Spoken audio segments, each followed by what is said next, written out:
morning guys, magluluto tayo ngayon ng ang walang kamatayang dinuguan guys. Ayan, papalambutan muna natin bago natin igisa yan. Dinuguan ang ating mino. Ayan guys, malapit na siyang matuyo. Malapit na natin itong gisahin. Ang walang kamatayang dinuguan. Guys, may mantika na yan. Papapulahin lang natin ng konti bago natin gisahin.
Yan natin guys ng bitchin at paminta. Mamaya natin lalagay yung sili pag malapit na hanguin.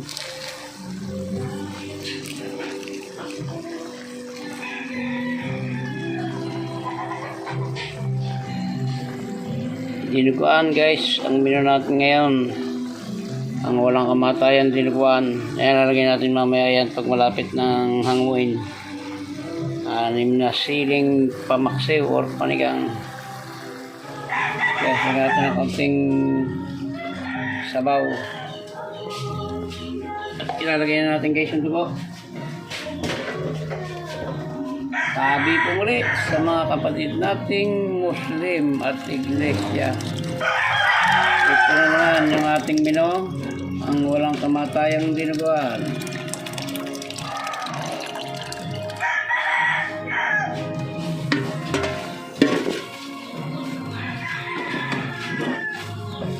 Haluin natin ito para hindi magbuo yung dugo.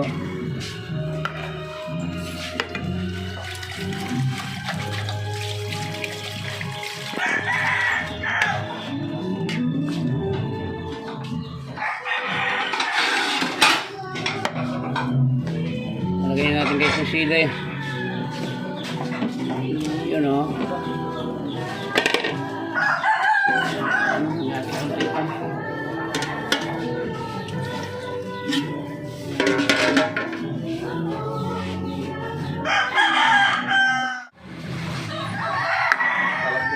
Guys, hintayin lang natin kumulo at tatanggalin natin yung mga puti-puti na yan.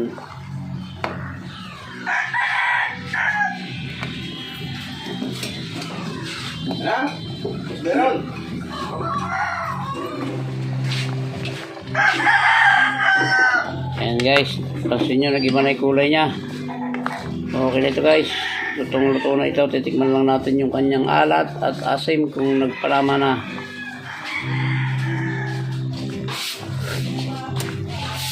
Ayan, ayos na. Medyo matabang lang sila ng kaunti. Bahala na sila. Bahala na sila magasin. Ayan, muli po. Maraming salamat sa inyo sa lahat ng umabot sa tulong ng vlog na ito ng pagluluto ng walang kamatayang dinuguan. Ayan, muli po. Shoutout po sa inyo lahat. At mabuhay po kayo. Mabuhay tayong lahat. Hanggang dito lang po. Bye-bye na po. I love you all.